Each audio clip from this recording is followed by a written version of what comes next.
if you follow the news lately, you've probably seen all the interesting information on tariffs, whether they're being increased by the United States, whether they're being increased by China, whatever.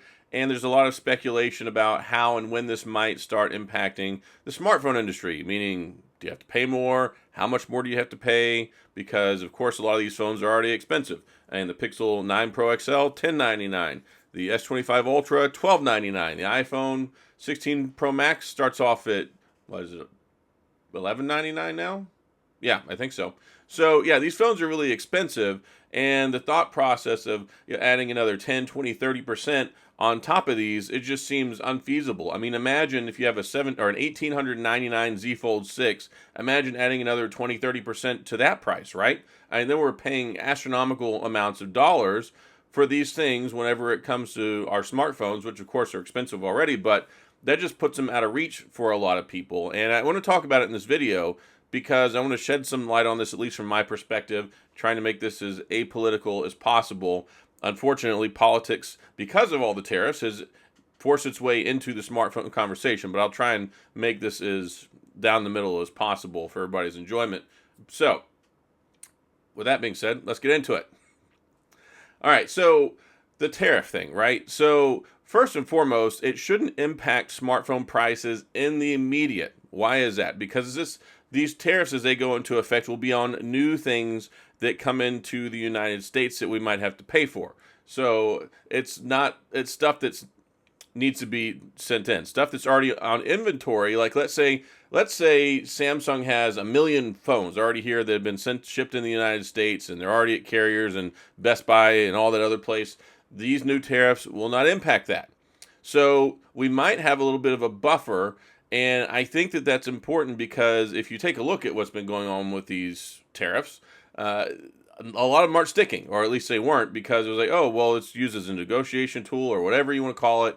And then there's countries like Vietnam who are like, look, we'll drop ours to zero if you drop yours to zero. That would be great. Why? Because Vietnam does a lot of the making and the assembly and the production for a lot of phones, especially for Samsung, iPhone. They do some of their stuff there, and so does Google. But Samsung has the largest presence there. Now, the largest tariffs are going to be impacted by China more so than Vietnam or Korea or some of these other countries. So that's going to disproportionately impact iPhones more than it will Samsung phones, because Samsung, a lot of stuff is done in Thailand and Korea. So it's going to limit and shield some of that with the lower tariff rate, supposedly, if it sticks and it holds.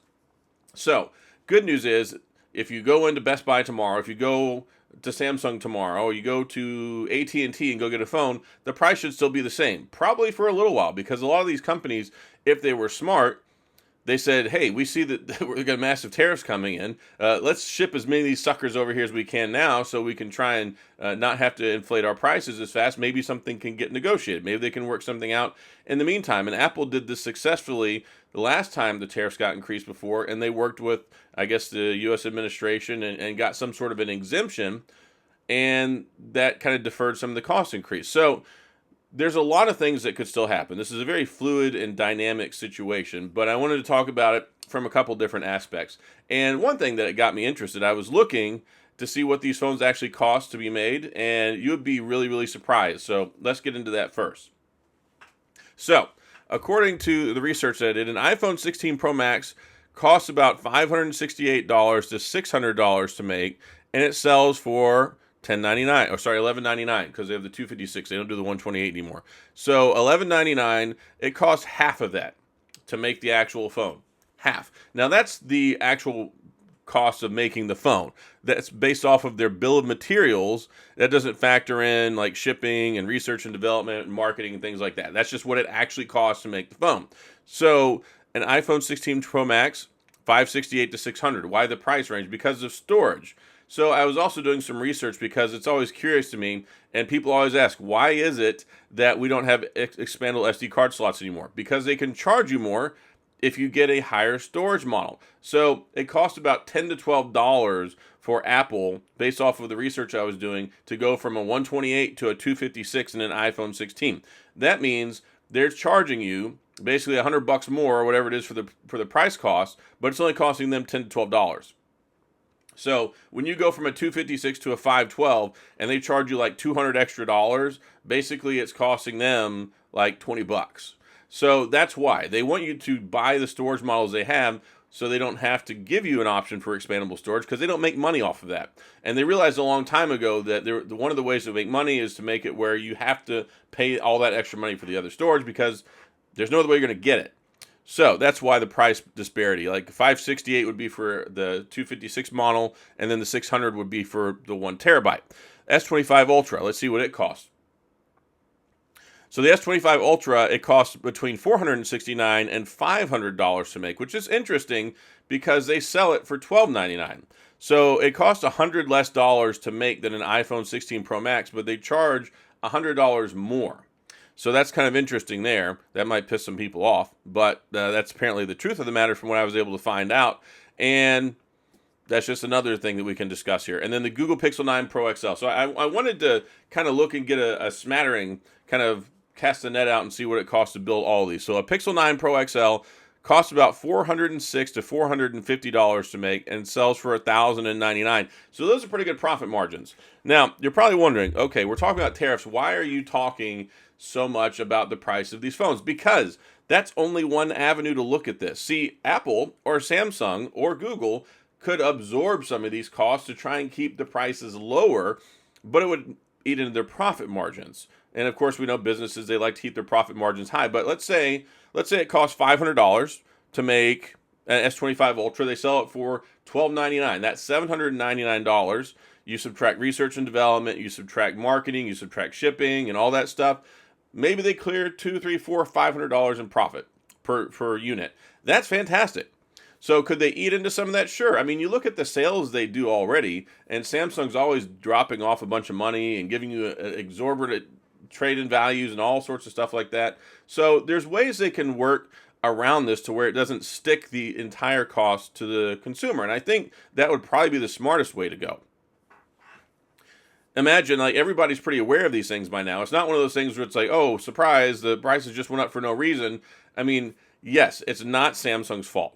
It's not Google's fault. It's not Apple's fault that these prices are increasing, but they can do something about it. And as stewards of their business and trying to get, like, maintain the goodwill, if all of a sudden they crank the price up, if, let's say the S25 Ultra went up 20%, let's say it went up 20%, that would be a significant amount. Let me do this real quick. So $1299 base model times 1.20, $1,558. The price would go up to $1,558 for a 256 model S25 Ultra if it went up by 20%. That's absolutely insane.